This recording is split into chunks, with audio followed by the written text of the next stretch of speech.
Bienvenue dans la matrescence, vous écoutez l'épisode 140 de la saison 6. La matrescence, ça te dit quelque chose, ce mot ? Allez, pour faire court, c'est la contraction des mots maternité et adolescence pour expliquer la naissance d'une mère, no big deal.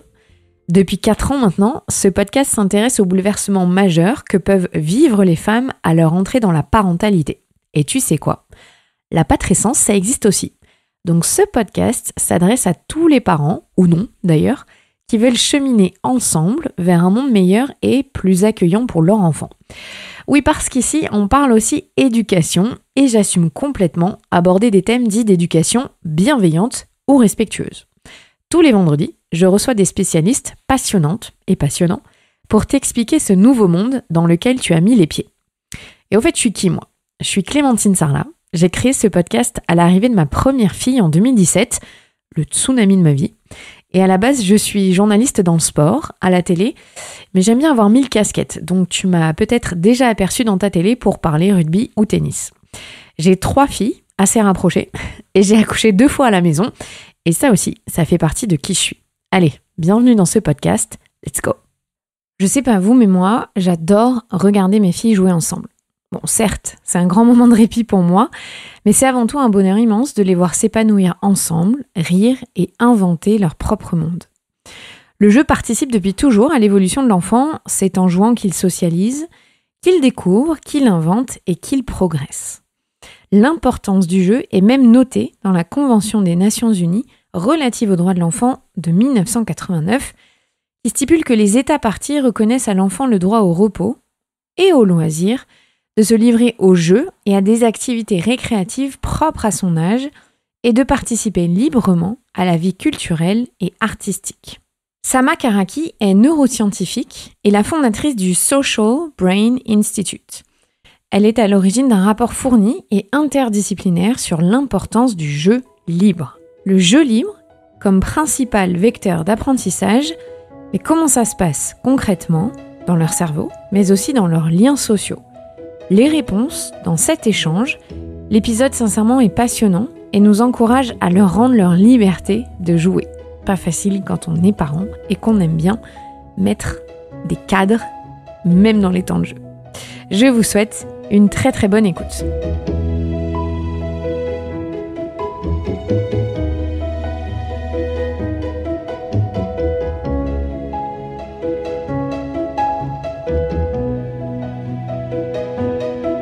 Salut Sama. Salut Clémentine. Merci beaucoup d'avoir dit oui pour mon invitation. C'est Grégory Pouy qui m'avait tout de suite dit qu'il t'a reçu d'ailleurs dans le podcast Volant. Il faut absolument que tu interviewes Sama, elle est trop intéressante sur l'éducation. J'ai dit ah oui. Et je vais tout de suite aller regarder tout ce qu'elle fait. Donc je suis ravie de t'avoir dans le podcast, donc merci beaucoup. Merci à toi. Et à Grégory. Oui, à Grégory, c'est vrai, à Greg. Est-ce que tu peux m'expliquer déjà pourquoi tu as voulu devenir neuroscientifique ? Parce que j'ai regardé ton parcours, à la base, tu as fait des études en sciences de la vie et de la biologie.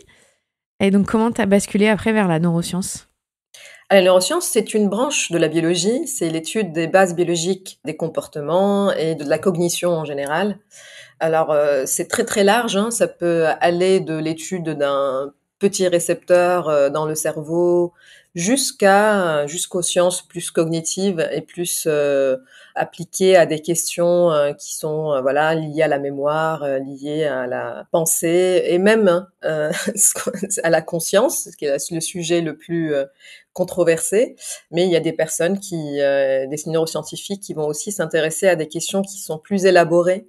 Moi, je viens plus de la biologie, donc j'étudiais vraiment des bases moléculaires presque dans le cerveau. Donc c'est très précis, c'est très petit comme perspective, et donc c'est ça qui fait que pour qu'on puisse parler d'éducation, il faut sortir de la perspective de neurosciences et s'ouvrir aux autres disciplines. Sinon, on serait en train d'étudier des cellules dans un laboratoire, et puis après de donner des leçons à des parents et des éducateurs, ce qui est complètement absurde. T'as formé ensuite le Social Brain Institute. C'est quoi exactement ? C'est quand on réalise le besoin de croiser les disciplines quand on traite d'enjeux. que ça soit lié à l'éducation, que ce soit lié au changement des normes ou des comportements. En fait, ma perspective n'était pas suffisante. Donc, je faisais des missions auprès des organisations internationales parce que il y avait une demande de la perspective des neurosciences. C'était un peu la mode il y a 10 ans. Et en fait, très vite, je me rendais compte que je cherchais des ressources en dehors de ma discipline. Et c'est là où je me suis dit pourquoi j'interroge pas en fait des personnes qui sont à la fois sur le terrain, aussi des personnes qui sont chercheurs en éducation, chercheuses en éducation, des sociologues. Et en fait, voilà, le but de Social Brain Institute, c'était de créer une sorte de collectif d'experts et de personnes sur le terrain qui ramènent de points de vue différents sur une problématique. Et en fait, voilà, dans cette recherche de multidisciplinarité, pour qu'on regarde des problèmes complexes. Et je pense qu'il y a encore très peu d'initiatives comme ça, en tout cas en France. C'est quelque chose qui existe beaucoup plus dans le monde anglo-saxon, d'avoir des disciplines qui sont au croisement de plusieurs disciplines, à la fois biologiques. Par exemple, c'est très courant de voir des personnes qui vont étudier philosophie et maths en Allemagne. Et en France, on reste très cloisonné un peu avec cet héritage cartésien de sciences dures ou de sciences humaines. Donc voilà, le social brain, c'était un peu de dire que nous sommes notre biologie, elle est sociale et nous avons besoin d'appréhender notre corps en les regardant avec la perspective des sciences humaines et sociales. Quand tu fais tes études de biologie et ensuite tu te spécialises en neurosciences, tu as tout de suite l'envie de t'intéresser à l'éducation et comment le cerveau gère l'apprentissage et chez les petits-enfants, ou est-ce que c'est venu après ? Ce serait pas honnête de te dire oui. Je n'ai pas eu en fait une ambition très claire, voilà, un appel comme ça vers je faisais les recherches qui étaient financées en quelque sorte dans les laboratoires de recherche, parce que déjà je n'avais pas du tout une clarté au niveau des questions scientifiques qu'on se posait. Donc j'avais pas de maturité quand j'étais en train de faire mon doctorat. Et c'est surtout quand j'ai commencé à enseigner à l'Institut de psychologie de Paris-Descartes, et c'était donc face à des étudiants en psychologie, j'enseignais un peu l'apprentissage, le sommeil, la mémoire. Et c'est là où j'ai commencé à réaliser que en fait, il y a quelque chose d'intéressant à croiser dans le vocabulaire qu'utilisent les personnes en psychologie. Et c'est en quittant les laboratoires que j'ai finalement cherché à un peu fondre ce que j'ai comme expertise scientifique dans ce qui m'intéresse, qui sont comment on apprend, comment on pense, et qu'est-ce qui fait qu'on prend des décisions ou qu'on a l'impression de prendre des décisions rationnelles. Et c'était l'époque où j'étais mère, je suis devenue mère, et donc j'étais fascinée par le petit cerveau qui dépendait de nous. Et donc voilà, les questions venaient, les centres d'intérêt venaient avec les opportunités et les inspirations qui m'entouraient. Donc, devenir mère, ça a changé ta façon d'être neuroscientifique. Oui, je peux dire. Quand j'étais dans le laboratoire à Paris, à Jussieu, je travaillais sur le comportement maternel des souris et sur les hormones. Et j'avais une vision un peu réductionniste, qu'on appelle aujourd'hui le réductionnisme. Ça veut dire de considérer que parce qu'on a compris ça chez les souris, je peux aussi faire un pont. Il y a beaucoup aussi de chercheurs qui font ce pont entre ce qu'on voit, c'est les modèles animaux, et puis supposer que parce que dans la nature, ça se passe comme ça, bah alors chez l'espèce humaine, ça se passera comme ça aussi. Donc moi-même, j'ai eu ce défaut que aujourd'hui je critique dans la discipline des neurosciences. C'est vraiment de réaliser que tout ce qu'on fait chez les humains, chez l'enfant humain, est très complexe pour qu'on puisse avoir des certitudes. Et c'est un peu aussi le problème de l'éducation, c'est que tous les 10, 15 ans, 20 ans, nous allons avoir une nouvelle façon de regarder l'éducation qui est teintée un peu de la culture, qui est teintée presque de la politique du pays. Je n'étais pas capable de voir cette complexité quand j'étais la tête dans la paillasse. C'est vraiment en croisant l'enfant que j'ai eu, et puis les enfants, puis en faisant les recherches autour du développement du cerveau que voilà, que je me suis vraiment mise à réaliser mes limites à moi en tant que neuroscientifique. On va s'intéresser à une fonction très particulière dans le développement de l'enfant, c'est le jeu. Et déjà, est-ce que tu peux nous définir ce que c'est le jeu ? Parce que je pense qu'on n'a pas tous une définition aussi claire de ce que ça représente, même pour l'apprentissage, le cerveau. Le terme en anglais, play, est beaucoup plus polysémique. Jeu en français, ça c'est quelque chose de ludique, d'inutile, qui est à côté des choses sérieuses. Ça veut dire que il y a cette supposition que on n'apprend pas en fait dans le jeu. On apprend et puis on joue un peu pour nous reposer de l'apprentissage, alors que c'est là où ça devient intéressant, c'est quand on considère que le jeu contient tout ce qu'il faut pour l'enfant pour qu'il puisse appréhender son développement, à la fois émotionnel, physique et social. Et c'est pour ça aussi que je me suis beaucoup intéressée à la question de la disparition du jeu de l'enfant, parce que si on observe les jeux de l'enfant, on voit que les enfants se mettent dans des situations très complexes, très handicapantes des fois. Enfin, ils aiment bien se rendre incapables de voir, peut-être avoir, il faut marcher sur une jambe, ils peuvent pas parler, ils sont morts des fois dans le jeu, ils se tuent, ils renaissent, ils sont gelés, ils sont en fait, ils vivent des situations qui expriment à la fois leur peur, mais aussi qui les entraînent à la perte de contrôle et à la perte de statut social aussi, parce qu'ils sont dominants. Dans le jeu, même les enfants les plus confiants, ils aiment bien être une souris qui court avec un chat qui leur court après. Donc en fait, cette flexibilité qui peut se produire dans le monde du jeu, c'est l'école de la vie en quelque sorte, parce que comme les autres espèces, ils apprennent à ce que ça va être l'adversité du monde, et ils négocient ces incertitudes.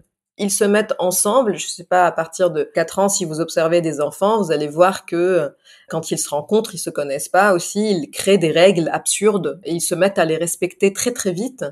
Ils acceptent quand ils ne respectent pas les règles qu'ils sortent du jeu. Et donc en fait, finalement, il y a tout le monde qui existe pour qu'ils apprennent à négocier leurs différences et à négocier et en fait, ils font société.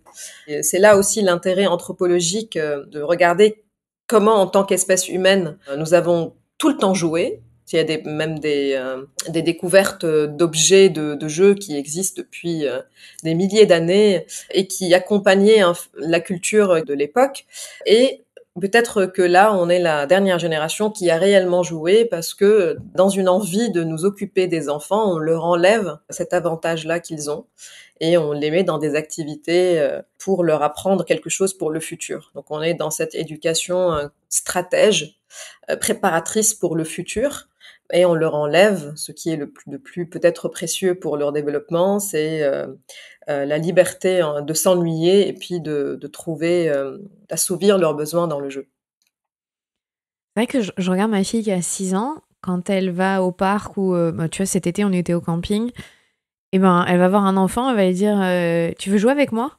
Et c'est vrai que c'est leur façon de socialiser, en fait. Nous, on se dit toujours, en tant qu'adulte, c'est dur de rencontrer des gens, de faire... Bah ouais, mais eux, en fait, ils jouent ensemble. Et c'est leur façon d'interagir et de faire monde. Moi, ça me rend humble de les regarder, les enfants, jouer et socialiser, parce que tu dis, ils ont tout compris, en fait. Ils s'en fichent de quitter ce que tu fais. Ils veulent jouer. Ils veulent s'amuser. Ils acceptent le rejet en même temps. C'est-à-dire, si on regarde des enfants négocier une place dans un groupe qui joue déjà, ils se font rejeter. En fait, c'est vraiment un lieu où on apprend l'humilité, mais aussi où l'enfant va observer de l'extérieur pour savoir comment il peut se rendre utile, comment il peut avancer et appartenir à ce cercle. Donc en fait, il y a toutes les situations sociales qui se mettent en jeu pour en fait ce que nous vivons plus tard dans la vie. Ça veut dire comment on accepte l'échec, comment on accepte la perte, comment on accepte d'être rejeté, comment on accepte qu'il faut arrêter parce qu'il faut il faut rentrer. Et puis après, comment on se remet des émotions. Vous voyez, les enfants qui jouent, ils veulent perdre, sinon c'est ennuyeux. C'est pour ça que les enfants n'aiment pas jouer avec des enfants plus jeunes, beaucoup plus jeunes qu'eux, parce qu'ils vont tout le temps gagner. Donc en fait, ils veulent être dans le défi de perdre, cette prise de risque de perdre. C'est beaucoup plus excitant. Et une fois que c'est fini, ils passent à autre chose. Donc cette capacité que peut-être nous, on a du mal à rebondir de nos émotions, et en fait dans le jeu, c'est incroyable la flexibilité émotionnelle du passage de la déception à la frustration, à l'excitation, et puis après c'est l'heure du goûter, on passe tous à autre chose, tous et toutes à autre chose. Donc en fait, un chercheur qui travaille sur le jeu qui dit que c'est le monde dans lequel la violence même, elle est permise. Tout est permis, en fait. On peut même dire, tu n'es plus mon copain et tout ça. Mais en fait, ce n'est pas vrai. Ce n'est qu'un jeu. Cette flexibilité, ce détachement, en quelque sorte, de son ego. L'enfant s'oublie, il oublie son statut social. Il ne pense pas à ces choses. Il est vraiment dans une démarche qui est, en fait, ouverte envers le monde, qui n'est pas fermée sur lui-même. On peut observer que nous, adultes, on manque de cette posture aussi. C'est-à-dire que on prend trop au sérieux les compétitions sociales et peut-être il faut qu'on pourrait l'envisager comme le jeu de l'enfant, que ce n'est qu'un jeu. Donc même dans les situations les plus stressantes, on peut utiliser cette technique que les enfants peuvent nous apprendre. J'avoue, quand je suis dans une impasse, des fois je me dis allez, on va juste le mettre en mode jeu et tout de suite tu sens leur cerveau qui switch et il dit ah là cool, là c'est fun, je veux bien faire ce que tu me demandes. Par exemple, ma fille de 6 ans qui a vraiment du mal à s'habiller le matin, si je lui fais faire un jeu, et tu cours 3 fois autour de la table et quand tu me tapes dans la main, tu mets un habit, ah bah là, tout de suite, il n'y a pas de problème, elle veut bien le faire, alors que si je crie, évidemment, elle n'a pas envie de le faire. Et c'est vrai qu'on oublie en tant qu'adulte à quel point le jeu, mais ça aide à gérer le quotidien, en fait, même, juste simplement. Oui, et surtout quand on leur donne de l'autonomie, parce que par exemple, pour habiller un enfant, si vous lui dites tu veux mettre ce pantalon ou ce pantalon, d'un coup, il y a cette autonomie, cette prise de contrôle qui motive l'action. Donc ça, c'est quelque chose qu'on sait pour nous aussi. Hein. Il y en a beaucoup de choses qu'on aimerait faire et qu'on arrête de vouloir faire parce qu'il y a une injonction à les faire. Donc il y a beaucoup de travaux sur l'effet du gain en autonomie, sur la motivation, même sur notre perception de la douleur. On sait par exemple que quand les patients qui s'injectent eux-mêmes la morphine s'injectent moins que si c'est les personnes soignantes qui leur demandent vous évaluez votre douleur entre combien et combien. Parce qu'en fait, cette autonomie nous donne une forme je dirais, de bien-être quelque part. C'est un capital bien-être qui fait qu'on accepte mieux les situations. Et c'est pour ça aussi que quand on dit jeu, il faut aussi dire jeu libre, qui est initié par l'enfant. Et c'est beaucoup plus stimulant et motivant que ce soit l'enfant aussi qui participe à l'élaboration des règles et qui participe à l'initiation de l'épisode de jeu et idéalement à comment il se déroule, bien sûr, avec le rôle de l'adulte serait de sécuriser le lieu, de s'éloigner physiquement aussi de ce qui se produit chez l'enfant. Donc là, c'est quelque chose qu'on appelle le droit à la chute, qui disparaît de plus en plus. Il y a beaucoup de pédiatres qui réalisent que les enfants qui ne jouent pas dans un espace naturel avec liberté, quand ils tombent, ils ont beaucoup plus de séquelles parce qu'ils ne sont pas préparés à la chute. Et en fait, pareil, dans les petits accidents que peuvent vivre les enfants dans leur jeu, en fait, il y a un apprentissage de comment je me protège, de comment je tombe. Quand on regarde les aires de jeu très sécurisées des enfants avec le parent qui est à 1 mètre, en fait, l'enfant ne chute jamais et en fait, il ne se fait jamais un peu mal. Et c'est ces petits accidents qui apprennent à l'enfant comme une sorte de vaccin qui, en fait, active comment il peut appréhender la chute, appréhender pour se protéger. Et donc, on réalise de plus en plus que les chutes des enfants sont beaucoup plus, il y a des fractures, alors que les enfants qui jouent naturellement et qui ont un jeu libre et actif, ce que les Canadiens appellent le jeu libre et actif, ils défendent ce droit. Même en plein hiver, les enfants, ils doivent sortir, ils doivent jouer librement et activement. En fait, finalement, finit par donner aux enfants des outils pour se protéger. Avec ces accidents supportables. Ça veut dire... j'ai un ami au Liban qui, quand on fait un peu de la montagne, et j'ai mon fils qui monte, et je suis un peu, parce que là, des fois, je vois qu'il me dit, mais ça m'a, au pire, il fera une fracture de la jambe. Et toi, t'as pas d'enfant, mais en fait, c'est vrai que le risque que quelque chose de comme ça arrive, il est beaucoup plus petit que ce qu'on peut imaginer à côté de tout le plaisir que prend l'enfant à prendre des risques et dans lesquels, en fait, il s'en sort bien. Il s'en sort beaucoup mieux que la vulnérabilité qu'on lui attribue. Et il construit sa confiance. Et au final, c'est un peu la théorie de la relativité. C'est que pour nous, ça paraît énorme, un bras cassé. Mais au final, par rapport au gain qu'il a eu, peut-être que un bras cassé dans sa vie, c'est pas si grave. Je dis pas, hein, je sais que pour plein de parents, c'est Oui. très complexe à gérer ça. Oui, et c'est surtout que ça ne se produit pas à la même probabilité que notre cerveau Mm. imagine.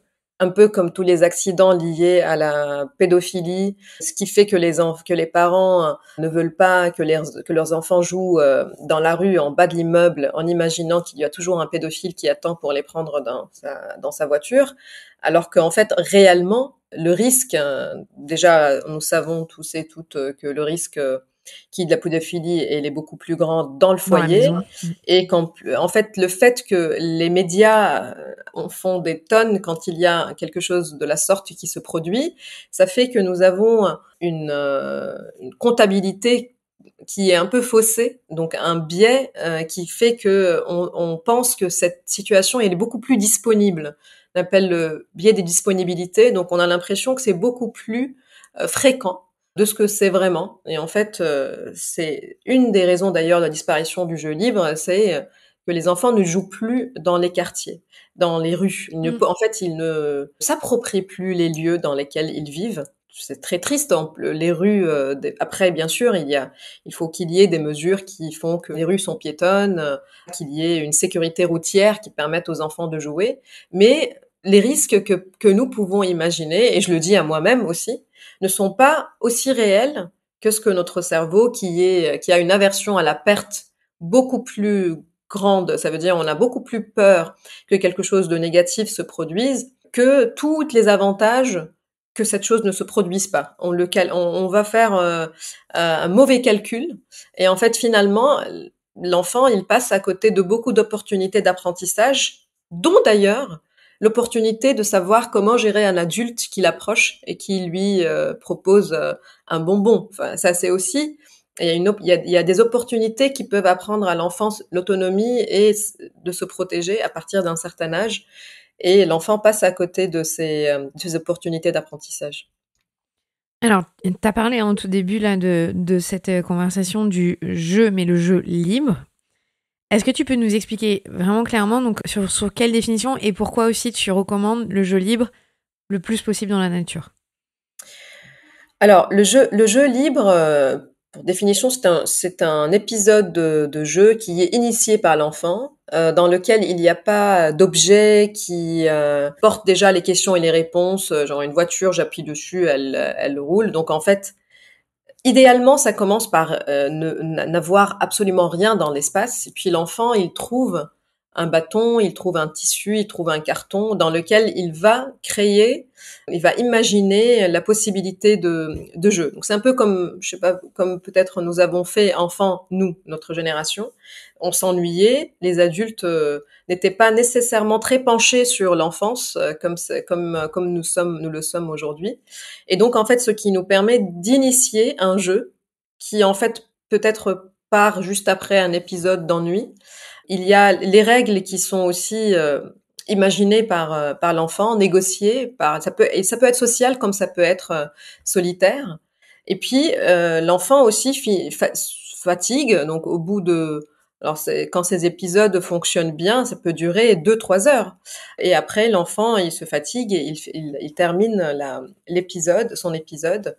Donc, l'adulte, il est présent pour surveiller l'espace, mais il n'est pas présent physiquement à côté de l'enfant. Il ne fait pas nécessairement partie de l'épisode. Et il n'applique pas ces règles d'adulte pour la résolution des conflits, à moins qu'il y ait quelqu'un qui arrive avec un bâton pour taper à la tête. Mais il laisse aussi l'espace aux enfants de négocier leurs conflits et de négocier les règles. Je le défends avec beaucoup de chercheurs de différentes disciplines parce que l'enfant, il gagne dans ce jeu libre ce qu'on appelle l'intersubjectivité. Ça veut dire qu'il va comprendre son propre développement à travers les autres, à travers ce qui l'entoure. Et donc, c'est la meilleure, enfin, c'est la version, le luxe de l'empathie. Ça veut dire, c'est pas juste que je te comprends, mais aussi je te permets de m'aider à me comprendre. Je te permets de me mettre en situation qui fait, donc je m'ouvre à toi. Je fais confiance. Et donc, en fait, dans ces épisodes, déjà parce que ces épisodes durs, hein, c'est pas 25 minutes d'activité de gymnastique artistique, c'est vraiment c'est des épisodes durs dans lesquels l'enfant va s'énerver, va se mettre des fois en excitation. Il va permettre à l'autre de l'aider de se réguler, de l'aider en fait à mûrir émotionnellement. Et c'est parce que il va voir par exemple que s'il est égoïste, ça marche pas. Les autres, ça leur va pas. Et donc, en fait, il va ajuster cela. Et c'est pas parce que l'adulte lui dit qu'il faut que tu partages. C'est parce qu'il va réaliser dans l'épisode de jeu que c'est beaucoup plus sympa quand on joue ensemble, en fait, et quand on fait société. Donc, il apprend le monde d'une façon qui est spontanée, qui n'est pas l'adulte qui lui fait la morale sur son geste, en fait. Il crée l'opportunité et il expérimente qu'est-ce que ça fait. Et si je veux garder ça pour moi? En fait, il va voir la conséquence de ce geste et il va s'adapter. Et donc, bien sûr, il y a aussi la défense que ce jeu se passe dans la nature, parce que la nature, c'est le lieu le plus incertain. Un terrain de jeu, l'enfant, au bout d'une semaine, il sait que voilà, ça se passe comme ça, tout est plat, voilà, il n'y a rien, il n'y a pas d'ambiguïté, il n'y a pas d'incertitude. Alors que dans la nature, tous les jours, la feuille n'est pas à sa place, la pierre n'est pas à sa place. Quand il marche, il est obligé d'avoir une forme d'éveil, d'anxiété. Il est alerte, mais il est aussi relaxé. Et en fait, dans laquelle il faut qu'il voie où est-ce qu'il met le pied. Et ça lui apprend énormément de compétences. Et en fait, cette incertitude lui apprend à la gérer. On a aussi évoqué ces sujets avec des personnes qui travaillent sur les droits de l'enfant, avec des médecins.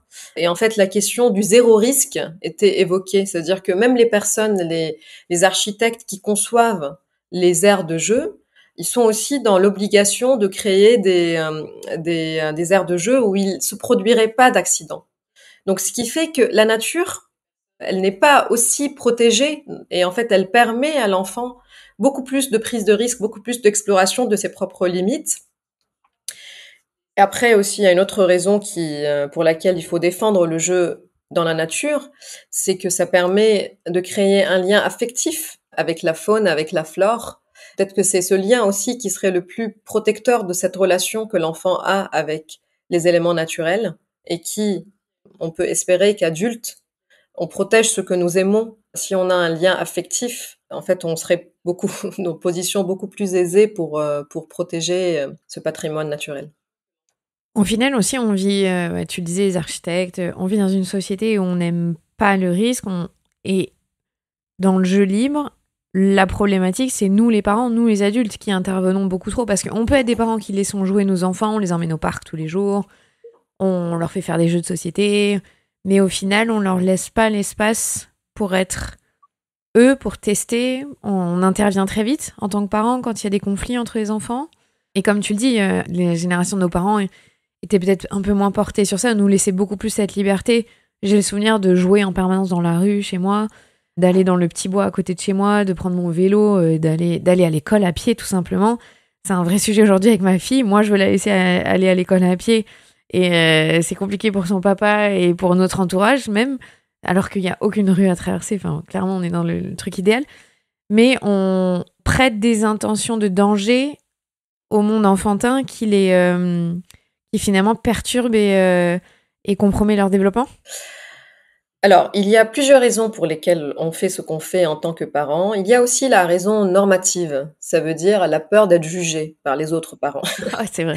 Et donc, les normes sociales ont changé. Il y a beaucoup de pression aussi sur les parents pour qu'on fasse tout ce qui est exemplaire, tout le mieux pour nos enfants. Donc, l'intention, elle part de là.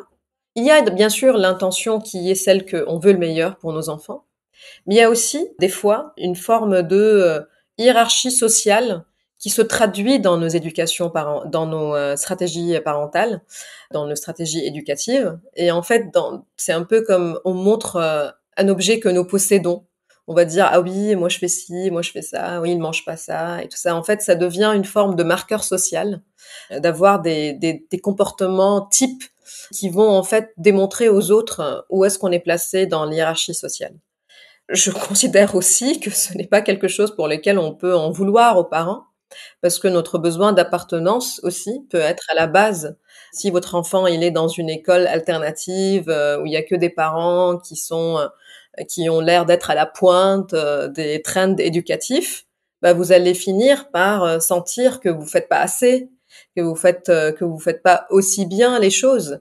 Et donc cette pression qui d'ailleurs beaucoup plus présente sur les mères que sur les pères pour qu'elles nourrissent au mieux leurs enfants et que l'enfant ait toutes les opportunités d'épanouissement physique, artistique, culturel. Donc c'est quelque chose qui finit par envahir le monde de l'enfance. Donc si en fait ça finit par enlever l'hédonisme qui existe dans l'enfance, qui est basé sur le fait que tout ne doit pas être nécessairement utile et tout ne doit pas être nécessairement voué à permettre un meilleur épanouissement pour l'enfant. Il y a beaucoup de moments dans l'enfance qui sont juste agréables, qui ne servent à rien, qui ne sont pas nécessairement voués à quelque chose préparateur pour le futur, là où l'enfant sera un adulte qui parle des langues et qui fait des sports divers, qui est extraordinaire. Donc ça, c'est la préparation que nous, parents, pensons qu'on doit donner à nos enfants pour qu'ils gagnent eux-mêmes dans une compétition sociale. Parce que nous-mêmes, on est anxieux par rapport à la compétition sociale et on leur projette nos propres anxiétés. Alors, la mauvaise nouvelle, c'est que ça crée des enfants anxieux au niveau où ils ne veulent plus apprendre, au niveau où ils sont déjà épuisés à 11 ans, parce qu'ils sont passés toute leur enfance à bosser, à faire des apprentissages qui sont très élaborés pour leur développement. Et donc, il faut qu'il y ait un retour au respect de l'enfance comme un monde à part. Comme on ne sait pas de quoi le futur sera fait, peut-être que ce serait une partie de la vie où on peut être simplement heureux parce qu'on se pose pas les questions qui vont peut-être se poser plus tard, de chagrin, de deuil, de déception liées à la vie d'adulte. Et donc peut-être qu'on réussit notre rôle en tant que parents si on arrive à préserver cet hédonisme, que l'enfance ne soit pas utile, juste utile pour quelque chose, que l'enfant puisse exister sans qu'il soit un projet de quelque chose. Donc il y a bien sûr cette pression sociétale sur nous les parents, il y a notre propre projection sur ce qui se doit faire et c'est très difficile parce qu'il y a des injonctions très contradictoires. Aujourd'hui, par exemple, il y a un retour en France de cette idée de la punition. On entend plein de débats, mais quand même, c'est des experts. J'ai vu une étude. On croit. Qui est-ce qu'on va croire L'éducation, elle est très teintée du conservatisme d'une société. Elle va aussi accompagner l'histoire. Elle va accompagner les changements politiques. Elle n'est pas détachée de tout ce qui se passe autour de nous, de même tout ce qui est courant bien sûr religieux. La religion, elle a beaucoup influencé notre vision de l'éducation. Et face à ce changement et ce chaos, c'est très difficile qu'on trouve qu'est-ce que c'est d'aimer ses enfants. Et c'est quoi les cadres? Je n'en parle, la liberté dans les cadres. Ça veut dire quoi? Où s'arrêtent les cadres? Où se place le curseur? C'est tellement compliqué qu'on a toujours l'impression de ne pas faire assez, de ne pas vraiment savoir et d'avoir peur que les autres le savent, le découvrent, parce que en fait, on a l'impression de bluffer en tant que parent. Et donc en fait, voilà, cette pression, elle nous tombe dessus et puis on la communique aux enfants et personne n'est gagnant. La plupart des enfants sont scolarisés en France et donc se retrouvent à un moment donné assis en classe avec moins la liberté de bouger. Je parle notamment en primaire, en maternelle, c'est encore un peu différent. Est-ce que l'école, elle est adaptée aujourd'hui à ce qu'on sait, parce que c'est son travail, sur les mécanismes d'apprentissage des enfants? On est bien d'accord, ce que tu as dit, ça passe par le jeu majoritairement. Est-ce que du coup, l'école, elle est en phase avec ça? Alors l'école fait ce qu'elle peut, je dirais, avec ce qu'on lui donne comme ressources, ce que l'État décide de l'importance du système éducatif, parce qu'on peut pas jeter la charge sur les éducateurs et les éducatrices alors qu'ils ont à peine les moyens de faire le travail nécessaire pour que les enfants finissent leur année. Et donc c'est C'est pour quand ça que on je dis l'école en oui, général. Non. On est d'accord que c'est pas la responsabilité de l'enseignant Oui, seul bien sûr. dans sa classe. Mais c'est pas du tout parce que l'école est un lieu d'abord qui regroupe les enfants d'un même âge ensemble, alors que nous savons que les enfants ne suivent pas le même développement. Ils n'ont pas le même développement de toutes les compétences en même temps. C'est-à-dire le fait qu'on les mette dans une forme de jauge unique qui va évaluer leur capacité d'écrire, de lire, de faire des maths, tous au même âge, alors qu'on sait que cet apprentissage va arriver dans des cerveaux très différents. Donc il y a des cerveaux qui sont plus prêts à recevoir ce type d'apprentissage et d'autres pas. Mais à la fin, on va les juger de la même façon. Et donc il y a quelque chose, l'école en fait c'est un système méritocratique qui considère qu'on nous neutralisons toutes les différences d'origine. Donc à la base, c'est ça le principe, c'est que l'enfant arrive à l'école et l'école va faire en sorte qu'il y ait une égalité des chances pour apprendre. Donc on neutralise les différences d'avantages, de privilèges, de préparation que les enfants ont, alors qu'en fait on peut pas, ce n'est pas faisable qu'on puisse enlever tout l'héritage culturel, affectif, financier, économique, social, très différencié entre les enfants. Donc du moment où on admet que les enfants n'arrivent pas égaux dans leurs ressources et préparation et disponibilité mentale et stress aussi. Et donc en fait, on ne peut pas considérer que le système d'évaluation est juste parce qu'on n'évalue pas les mêmes opportunités d'apprentissage. Mais l'école continue à faire cette évaluation hiérarchique des compétences et donc continue à imaginer que c'est possible d'évaluer les compétences d'une manière qui ne repose pas sur les origines sociales. Quand cette première condition s'effondre, le système d'évaluation hiérarchique s'effondre. Donc je ne dis pas qu'il ne faut pas qu'on évalue. Je dis juste qu'il ne faut pas imaginer qu'il est possible d'imaginer une évaluation hiérarchique qui soit juste. Ça veut dire d'avoir une même mesure et une même forme d'intelligence qui est évaluée, qui n'est pas adaptée à tous les cerveaux, à tous les apprentissages. Donc, même si on oublie les origines, imaginons une société dans laquelle nous avons tous les mêmes privilèges de naissance, on n'aura jamais le même cerveau. Nous sommes tellement uniques dans la façon avec laquelle on appréhende le monde qu'il est impossible de savoir comment l'enfant prend la connaissance. Impossible. Ça sera jamais. Et en fait, bien sûr, ce qu'on peut faire en attendant, c'est de partir du principe que l'enfant est capable, de le regarder comme étant capable. Et donc, peut-être que si on n'arrive pas à avoir une égalité des chances au niveau des origines sociales, on peut avoir au moins une égalité d'estime. Une égalité d'estime dans laquelle les enfants sont regardés d'une manière où ils ne sont pas jugés au niveau de ce qu'ils produisent. C'est évalué, mais c'est évalué d'une manière qui ne juge pas. Or, ce n'est pas ce qui se produit, parce que l'école creuse les inégalités au niveau des estimes et au niveau toutes les discriminations qui existent à l'extérieur de l'école continuent à exister, ils sont même exacerbés au sein de l'école, ce qui peut expliquer aussi un sentiment de rejet envers cette institution des enfants discriminés. Et ce qui peut expliquer aussi pourquoi aujourd'hui il y a beaucoup d'enfants qui expriment un malaise dans le système scolaire. Alors qu'est-ce qu'on va faire quand les enfants expriment le malaise? On va aller leur faire des tests de HPI ou je ne sais quoi. Mais en fait, il faut bien aussi qu'on puisse questionner est-ce que le dispositif est adapté à la façon avec laquelle ce cerveau appréhende l'apprentissage.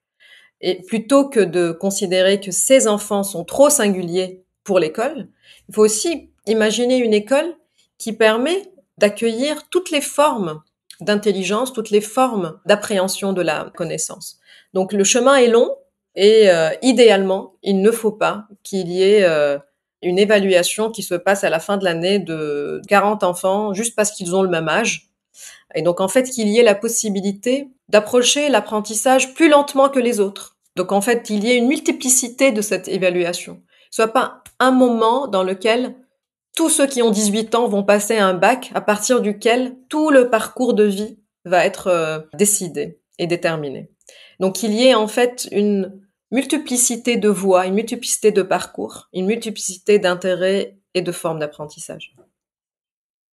Et encore, tu dis le bac pour celles et ceux qui ont eu la chance de pouvoir être orientés vers le bac et de ne pas avoir été avant ça orientés ailleurs parce que il y a eu de la discrimination plus ou moins avant un autre paramètre. Quand on regarde les chiffres en France, On réalise aussi que l'école opère un dispositif qui élimine et exclut des enfants parce que ils ne possèdent pas les codes des classes favorisées. Et en fait, on voit que il y a beaucoup de sociologues comme Bernard Lahire qui travaillent sur comment les enfants à 5-6 ans, il est facile, en faisant une corrélation entre leur classe d'origine et leur disposition à l'apprentissage, de déterminer leur parcours de vie d'une manière beaucoup plus écrasante que leur potentiel, leur talent. Donc en France, voilà, ce système, il est tellement exclusif, excluant, que on réalise que dans les classes SECPA, tout à l'heure on en parlait, il y a plus que 70% d'enfants qui sont issus des classes populaires. Finalement, ils sont relégués à des formations qui ont des représentations sociétales inférieures. Parce que nous faisons aussi une hiérarchie de l'estime, pas seulement au niveau des compétences scolaires, mais aussi au niveau des voies. Donc il y a des voies plus prestigieuses que d'autres. Et l'école finit par produire un système dans lequel les voies les plus prestigieuses sont envahies par les classes les plus favorisées. Et les classes défavorisées sont reléguées dans les voies que le système considère comme étant moins prestigieuses et donc moins rétribuées par la société, au niveau des salaires plus tard et aussi au niveau de l'estime sociale. Est-ce que tu peux nous expliquer du coup comment l'environnement dans lequel on grandit, on évolue, il a un impact sur l'apprentissage? Parce que il y a beaucoup de gens sûrement qui s'imaginent que, de manière erronée, on a tous le même cerveau et on apprend tous de la même manière, ce que tu viens de dire qui était faux, mais à quel point notre environnement... Donc, est-ce que nos parents parlent ou non la langue dans laquelle on évolue? Est-ce que nos parents sont stressés ou non par l'argent, leur travail? Est-ce qu'on a les besoins basiques qui sont assouvis? Parce qu'on le sait aussi qu'il y a beaucoup d'enfants qui arrivent à l'école qui ne mangent pas à leur faim, qui dorment dans des conditions précaires. À quel point ça pèse sur l'apprentissage? Tout influence l'apprentissage. Tout élément environnemental influence l'apprentissage. Du bruit, de la lumière, de la nourriture qui est ingérée. Donc ça, c'est les éléments plutôt sensoriels qui nous entourent. Mais aussi du soutien, de l'amour que nous recevons ou pas, du regard que les autres portent sur nous. Alors, il y a beaucoup d'études qui vont dire c'est le nombre de livres présents dans le foyer qui peut être corrélé à la capacité d'apprentissage de l'enfant et finalement à son QI. Mais en fait, les livres présents dans le foyer représentent quelque chose, représentent l'appartenance à une certaine classe sociale.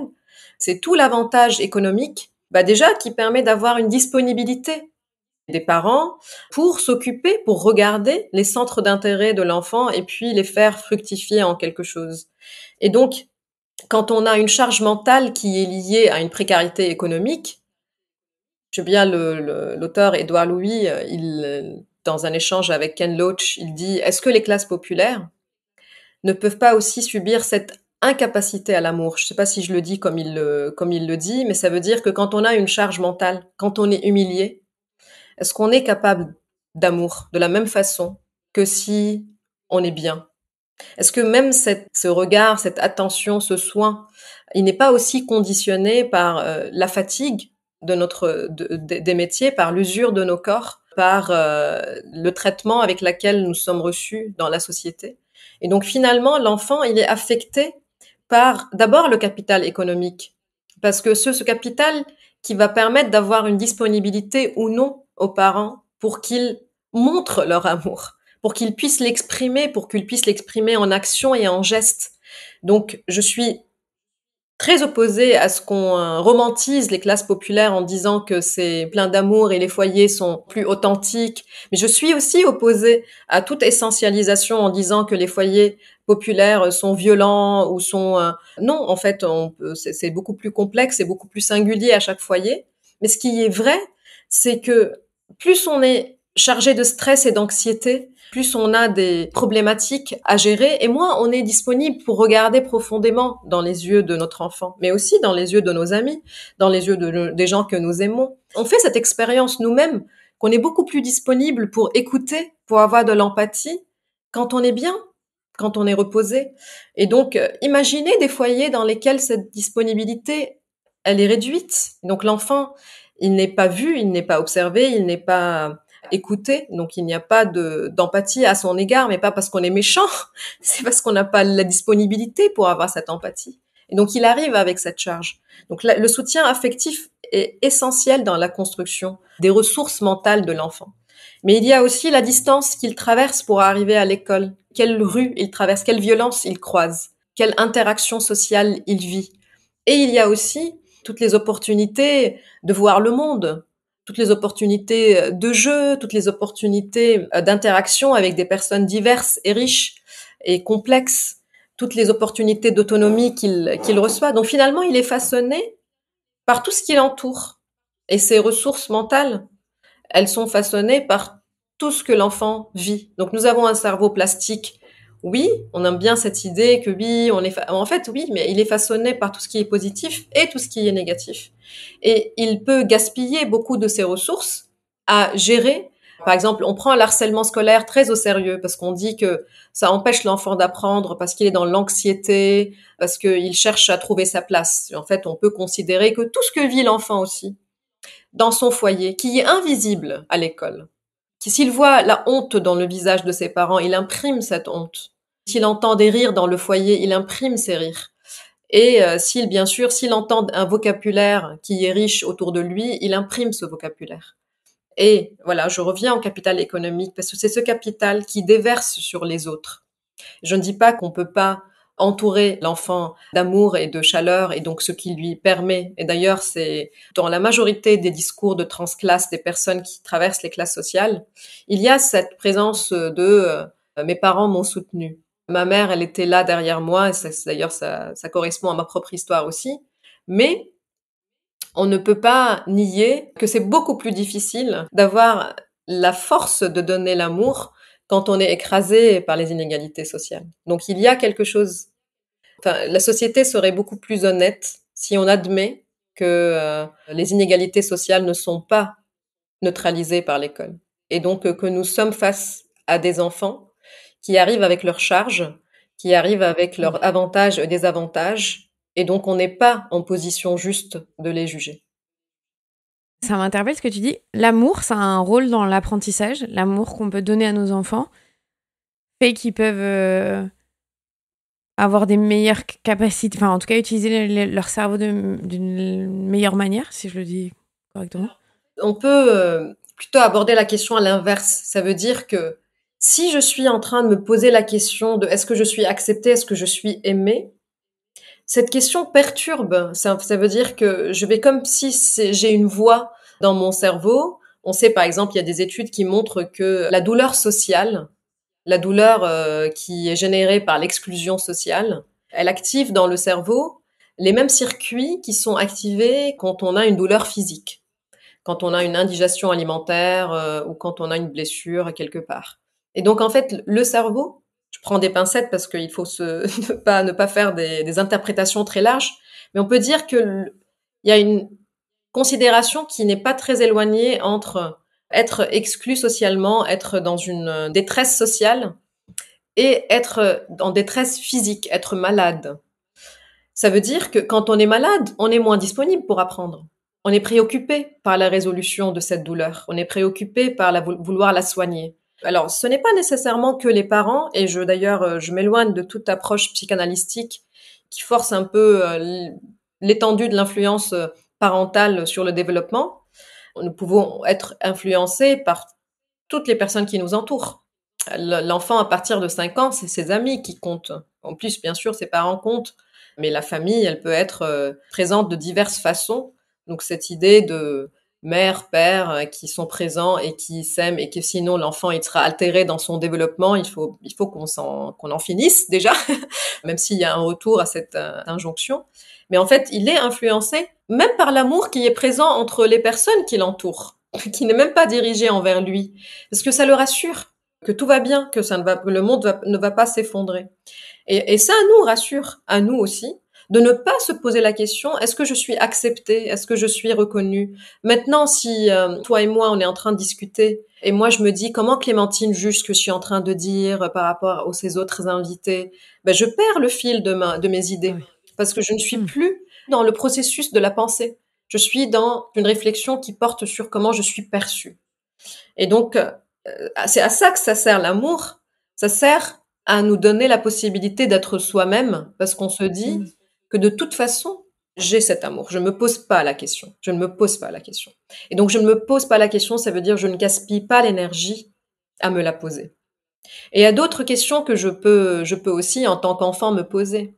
Est-ce que je suis discriminée?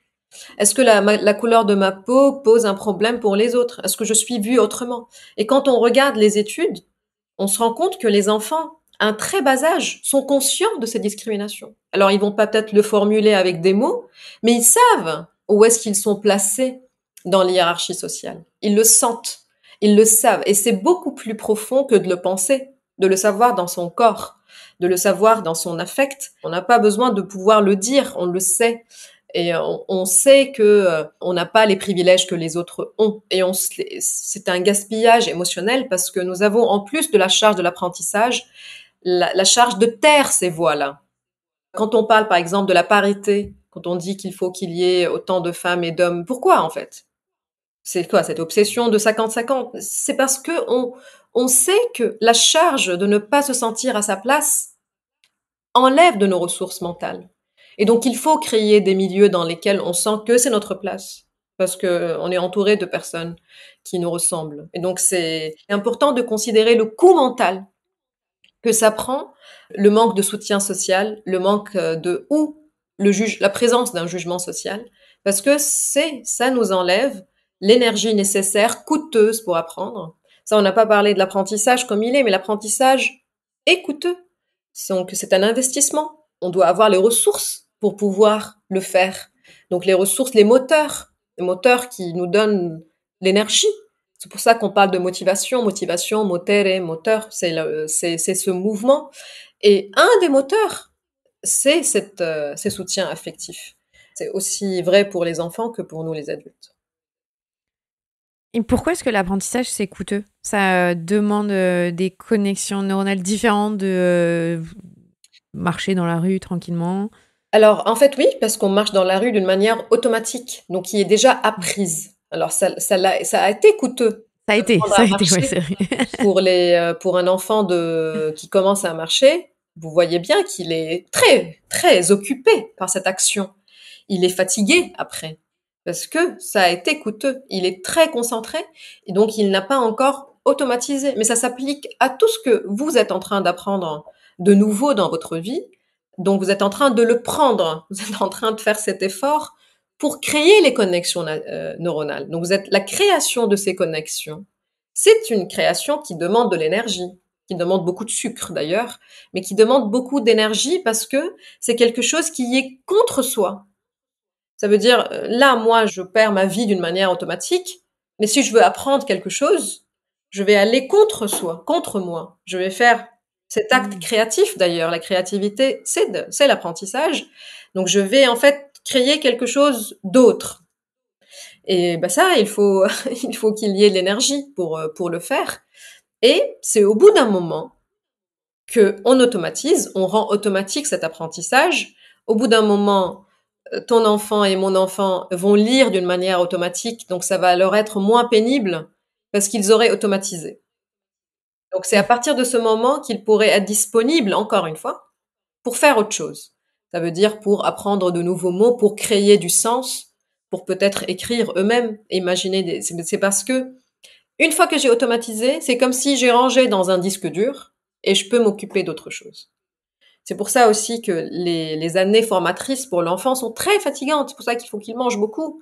Parce que il est en train de dépenser beaucoup d'énergie pour appréhender de nouvelles connaissances. Toujours rappeler que ça ne se passe pas de la même façon d'un cerveau à l'autre. Ça, je reviens à Rancière, Jacques Rancière, un philosophe français qui a écrit un livre qui s'appelle Le Maître ignorant.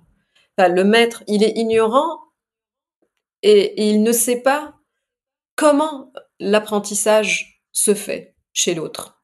D'où part l'autre? D'où part l'enfant? Il faut être dans cette posture très humble dans laquelle on laisse l'enfant automatiser d'une manière qui nous est complètement invisible. Oui, c'est chacun son rythme, chacun sa façon de faire, et à nous, en tant qu'adultes, d'être curieux pour comprendre ce qui correspond le mieux à l'enfant et de pouvoir lui donner l'environnement adapté, mais c'est vrai que ça demande de repenser, Voilà, créer l'environnement adapté et laisser l'enfant naviguer chercher dedans. la connaissance. Mais ça demande de repenser complètement, je pense juste à l'école, mais même nos maisons, même les espaces de vie, en fait. Si on voulait être vraiment accueillant pour les enfants, et je crois que c'est la critique de beaucoup de parents de dire, en tout cas en France, on vit pas forcément dans un pays qui accueille comme il faut les enfants, on se sent toujours un peu trop, c'est dangereux. Ben, quand on va au resto, on sait tous, on passe le resto debout parce que c'est pas trop adapté en final pour les enfants. Alors que les enfants ne demandent que ça, à explorer, à comprendre, à apprendre Les finalement musées, en... les musées qui sont des espaces conçus pour l'adulte, silencieux, propres, avec beaucoup de portes ou interdiction d'accès, interdiction d'ouverture. On voit tout ce milieu qui est en fait qui n'est pas du tout ouvert à l'expérimentation. Et donc en fait l'enfant il ne vit pas par ses sens, par son corps. Il n'expérimente pas. Donc, ce qu'on appelle la muséification de l'art, qui est une question aussi qu'on peut se poser en tant de ce qu'on considère comme étant les musées pour nous les adultes, mais réfléchir l'urbanisme aussi, le milieu urbain. Et en fait, on réalise que l'enfant n'a pas sa place non plus. Il n'arrive pas à façonner son entourage. Et il n'arrive pas à bouger un objet dans l'espace. Tout est interdit. Donc en fait, l'enfant n'a pas le droit de vivre le cœur même de son enfance, qui est d'expérimenter le monde, de l'explorer. Donc ça, c'est quelque chose qui lui enlève d'ailleurs une source de bien-être qui vient du capital territorial. Ça veut dire sentir que j'appartiens quelque part. Enfin, moi, par exemple, j'ai les meilleurs souvenirs de ma vie viennent de la connaissance de lieux naturels qui m'entouraient. Vous savez que ça, il y a un arbre dans lequel il y a une ombre qui arrive à telle heure. En fait, il y a ce rocher sur lequel on peut s'asseoir à trois. C'est ce capital territorial qui nous donne une forme d'ancrage quelque part. Et en fait, les enfants, surtout les enfants de ville, ils n'ont pas ce capital-là. Donc, ils traversent la ville, mais ils ne l'occupent pas, ils ne la façonnent pas. Ils ne participent pas à son histoire et à sa géographie. Oui, ça, c'est quelque chose qui est qui est lié aussi au jeu libre et en fait à la considération de l'enfant comme un être à part qui façonne le monde, qui n'est pas juste, qui subit pas juste, qui n'est pas juste un objet, mais qui est un sujet. Donc ça, c'est plus Hmm. les sociologues et les anthropologues de l'enfance qui se sont penchés sur ces considérations. Oui, mais ça fait partie de ce que tu dis. Le jeu libre, finalement, le meilleur endroit, c'est la nature, parce que là, la nature est adaptée à l'enfant et à sa capacité Mais d'exploration. à défaut, le quartier aussi. Le quartier, c'est un lieu où l'enfant peut aussi se créer. Parce que c'est quoi la nature? Moi, je fais pas de délimitation. Je veux dire, c'est pas les arbres. Enfin, tout est naturel de toute façon. Tout ce qui nous entoure est naturel. Mais la nature peut être le canal, la Seine. Ça peut être le ciel. Ça peut être la terre qui est entre le bitume. C'est en fait, ce n'est pas la forêt nécessairement la nature. La nature, c'est excroissance du corps humain aussi. Voilà, c'est tout ce qui nous entoure, c'est les aliments qui sont au marché aussi, la nature. Toutes les possibilités dans lesquelles l'enfant il va explorer et comprendre d'où ça vient. Et on n'a pas tous et l'avantage d'être proche de la forêt ou avoir la possibilité de la visiter les week-ends, mais il faut aussi presque militer pour que ces possibilités soient existantes, même au sein des villes. C'est vrai. Tu l'as dit plusieurs fois là dans l'épisode et je l'ai lu sur le site sur le jeu libre. Tu dis que on prépare trop les enfants au monde adulte et que ça devient problématique. Est-ce que tu peux nous expliquer ce concept-là? Alors, en fait, ça, c'est des sociologues aussi, comme Anne Larot, qui s'intéressent aux stratégies parentales. Clément Rivière aussi, un chercheur français qui a publié les enfants dans la ville, leurs enfants dans la ville, et qui, en fait, cite aussi beaucoup de recherches sur les stratégies éducatives parentales. Et en fait, on peut les séparer en des stratégies qui sont protectrices, des stratégies qui sont préparatrices et des stratégies qui sont stratèges, c'est-à-dire des pratiques stratèges. Donc en fait, les pratiques parentales protectrices, ça va être de protéger, surprotéger l'enfant, de sorte à ce que voilà, il n'y a pas d'accident. Ça c'est un peu plus peut-être les manières très conservatrices de l'éducation. Après, il y a les pratiques éducatives préparatrices dans lequel on va mettre l'enfant dans des activités, un peu un agenda de ministre, dans lequel il va faire plein d'activités, dans lequel l'enfant, il est projet de quelqu'un qui va réussir plus tard dans la société, qui va faire des prépas et qui va parler des langues et qui, en fait, cette préparation, même dans les jeux entre les parents et les enfants, il faut qu'il y ait quelque chose qui sert à lui apprendre quelque chose. Donc tout est voué à préparer l'enfant comme s'il y a une compétition qui va se faire, qui d'ailleurs existe, c'est la compétition sociale pour le mérite social. Et puis les pratiques stratèges ou l'encadrement stratège, c'est quand il y a un équilibre entre la préparation à l'âge adulte et puis l'hédonisme de l'enfance. C'est les pratiques sur lesquelles il faut qu'on tende le plus, c'est-à-dire qu'il n'y ait pas une obsession, que tout soit au service d'une préparation à la réussite scolaire, à la réussite sociale, qu'il y ait vraiment un respect de cette époque de la vie qui, avec l'incertitude du monde, de toute façon, il faut au moins se dire qu'on a réussi l'enfance de notre enfant et qu'en fait voilà, il a une enfance heureuse et puis on verra par la suite que tout ne soit pas donc préparateur et perturbé par nos propres préoccupations à nous. Il est possible que le monde changera et que j'espère que les récits ne seront plus les mêmes. Ça veut dire que la compétition sociale ne serait pas la seule façon de se réaliser dans la vie. On va terminer l'entretien. Est-ce que tu pourrais, pour les quelques dernières minutes qui restent, dans cette rubrique, expliquer aux parents qui veulent faire du jeu libre à leurs enfants par quoi ils peuvent commencer et un exemple de ce qu'on pourrait faire avec nos enfants? Alors, d'abord, il faut vraiment résister à ne pas proposer quelque chose à l'enfant quand il montre son ennui. Parce que l'ennui, il est vraiment le précurseur des épisodes de jeu. Ça va être dur au début, surtout si les enfants ne sont pas habitués à l'ennui. Donc, ils vont être surpris qu'on leur donne pas quelque chose pour les amuser. Donc, il faut vraiment résister et dire, voilà, enfin, voilà, on s'ennuie, il n'y a rien à faire et tu trouveras, pas lui donner des idées, mais lui dire que il n'y aura pas d'écran, il n'y aura pas de jeu, il n'y aura pas de sortie. Enfin voilà, on est là. Et laisser l'enfant, donner à l'enfant le temps de commencer à expérimenter. Bien sûr que voilà, on va pas lui laisser expérimenter avec un briquet, mais laisser à l'enfant une certaine qu'il puisse errer quelque part et en fait prévoir un temps de plusieurs heures parce que l'épisode de jeu peut durer. Et en fait, ne pas être très vite surpris par l'ambiguïté. C'est-à-dire que les enfants peuvent, par exemple, prendre des tissus et vouloir tapisser les couloirs. C'est-à-dire, en fait, naturellement, les parents disent, tu fais quoi? Pourquoi range tout ça?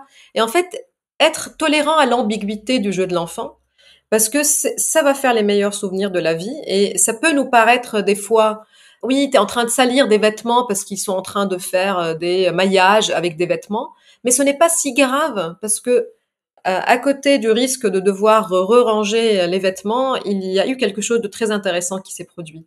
Donc en fait, je dirais tolérer l'ennui de l'enfant et tolérer l'ambiguïté de ses propositions.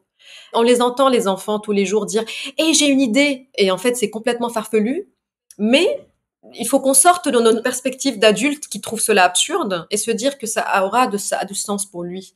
Donc s'ils veulent faire des potions magiques et qu'ils vous demandent des épices, et qu'ils vous demandent des colorants et qu'ils vont mettre du dentifrice dedans, si pour nous c'est ambigu, pour eux c'est extraordinaire et ça va leur apprendre des choses et puis ça va puer et puis ça va peut-être salir le lavabo. Donc il y a aussi cette tolérance au risque, mais il y a un avantage développemental, il y a un avantage de la créativité de l'enfant et en plus, ils seront occupés pendant un bon moment. Bien sûr, la seule chose que l'adulte doit juste faire, c'est d'observer la sécurité du lieu. Ce n'est pas si compliqué que ça et de faire confiance à l'enfant. Ça veut dire que c'est vraiment un équilibre entre sécurité et confiance, qu'on pousse le curseur de la confiance qui est beaucoup reculé ces dernières années. Merci beaucoup, Sama. C'était très intéressant. J'espère qu'on a aidé, en tout cas, à se dire que c'est possible de s'ennuyer quand on est enfant, que c'est bien. Très bien. Et c'est indispensable. Voilà, c'est bien, c'est ça, c'est indispensable. Ça fait partie du développement et des apprentissages, au final, apprendre à s'ennuyer. Non, mais j'espère surtout que ça peut aider les parents à lâcher un peu prise aussi, parce que parfois on est fatigué aussi de devoir ranger, de devoir nettoyer derrière eux, mais de se dire que ça leur est bénéfique, ça peut aussi nous aider à se dire ok, allez, ce soir, c'est pas grave, vas-y, mets de la peinture sur les murs. Et en plus, on est tranquille quand les enfants jouent C'est et qu'ils sont vrai. bien. Et qu'ils viennent nous voir parce qu'ils ont soif, ou voilà, donc c'est le bonheur pour tout le monde. On est bien, ils sont bien, ils sont, c'est vraiment très absurde qu'on passe à côté d'une telle opportunité. De tranquillité. Et c'est vrai que le meilleur jeu que j'ai trouvé chez moi, c'est quand même la boîte de carton quand t'as reçu un colis où tes Voilà, enfants ils jouent voilà. dedans pendant 3 C'est heures. infini, c'est infini Ah ouais, la c'est boîte de clair. carton. Et qui encombre ton salon et tu te dis ouais, mais en même temps ils y jouent, donc autant le laisser. Merci beaucoup Sama. Merci Clémentine. C'était Sama Karaki, neuroscientifique et autrice. Je suis Clémentine Sarlat, votre hôte. Si vous avez aimé cet épisode, n'hésitez pas à le partager autour de vous, à faire voyager les savoirs qui vous sont proposés dans le podcast La Matrescence. Merci infiniment d'ailleurs de le faire, parce que d'après Spotify, La Matrescence fait partie des 1% de podcasts dans le monde qui sont le plus partagés, et notamment via WhatsApp. Je vous en suis vraiment reconnaissante. Je vous souhaite une très belle fin de journée, de semaine, de matinée, peu importe, mais surtout, prenez soin de vous et à la semaine prochaine.